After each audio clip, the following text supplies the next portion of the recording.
学生时代的坑爹同桌。张柱，你看最新的座位表了吗？我们不是同桌了，我们俩好兄弟好不容易才做同桌，现在又要分开啊！就是而且还没做多久，不行，我要跟老师说去。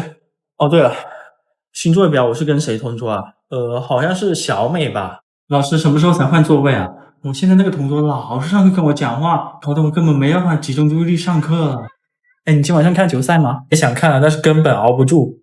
那我推荐你试试这个白象大辣椒咸蛋黄火鸡拌面，巨辣巨爽，关键是还贼提神。哇，你看它每一根面条上面都裹满了咸蛋黄哎。而且一口下去它是那种有层次的辣，真的越吃越上瘾，感觉一下就精神了，是吧？这个是我专门为球赛囤的。那有了它，今晚上我奋战到天亮。哎呀，不行了，离广告还有1个小时，我还是得睡了。哇塞，怎么8点45了？啊，8点45而已啦，还能赶得上第2节课。大哥，是晚上8点45。那你去干嘛？哦，我去准备今晚上的世界杯。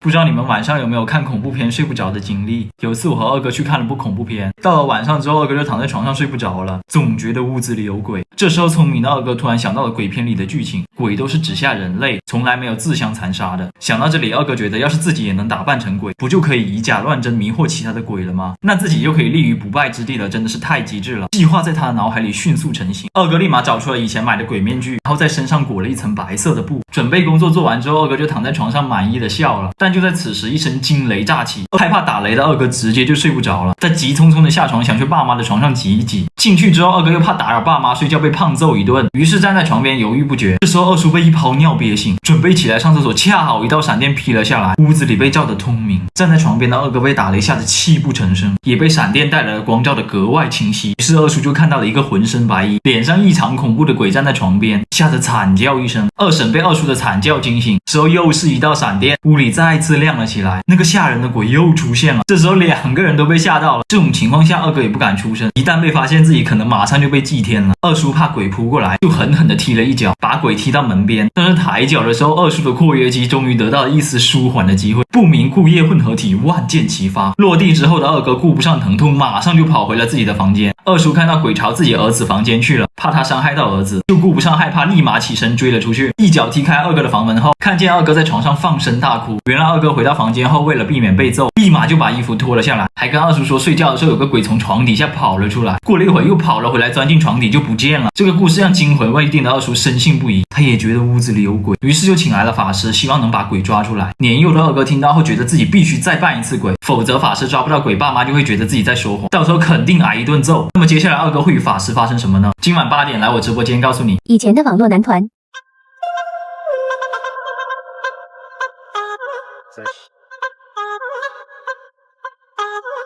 现在的网络男团。大家好，我是鹿哈。大家好，我是黄子晨。大家好，我是男神鹿啥。我们是 EXO。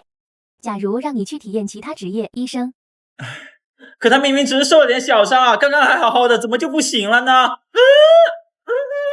我也很想帮忙，但问题我不是个兽医呀。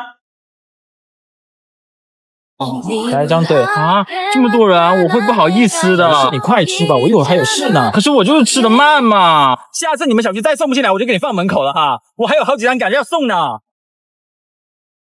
知道从什么时候开始，在每一个东西上面都有一个日子。秋刀鱼会过期，肉酱也会过期，连保鲜纸都会过期。我开始怀疑，在这个世界上还有什么东西是不会过期？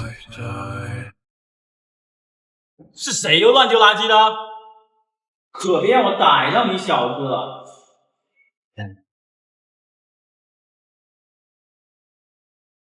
生活没有那么严肃，感谢用心守护生活每一面的你们。参与下面的挑战赛，分享你的美好生活。老板，你们这边招员工啊？好的，50一天啊，这么少？外面不是写150一天吗？那是长期工，暑假工一天就50。哦，老板，我就是来应聘长期工的。你是长期工？看着不像啊。我高中学历，没上过大学，勤劳肯干，能吃苦，不会干一半就跑的。行吧，明天早上8点来上班啊。但是我丑话说到前，要是不好好干，别怪我不留情。好嘞，谢谢老板。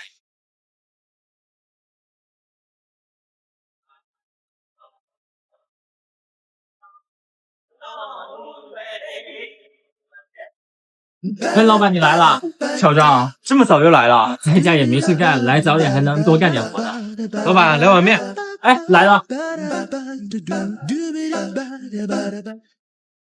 小张啊，哎，老板，你来这有2个月了吧？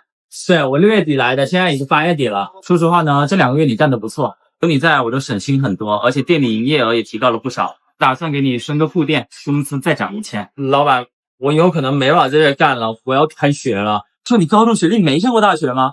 我确实高中学历，开学了才上大学。我当时就觉得你不像。哎，算了算了，咱们也算缘分一场，工资就按长期工给你结吧。好好读书啊，到时候毕业了找不到工作就回来找我，这里永远有你的位置。谢谢老板。老板，哎，小张你怎么回来了？老板，我毕业了。我记得以前好像说过，店里永远有我的位置。这样，那你平时就拖拖地吧。以前就算了，我现在一个本科，你让我干拖地，这个情况啊，小张，现在就业岗位不好找啊。你像我这煮面师傅，本科经济管理学，像我平时擦桌子那个大学学的工商管理学也是本科。现在这么卷吗？那店长不得是硕士以上？这倒没有，店长就大专啊。但是人家跟了我4年，当年你要是不辞职的话，店长就是你的了。那老板，咱店里还缺不缺薪资高一点的主播啊？你是什么专业的呢？我是播音主持。你要这么一说，好像还真缺一个。缺啥？我什么都好说，缺个主播。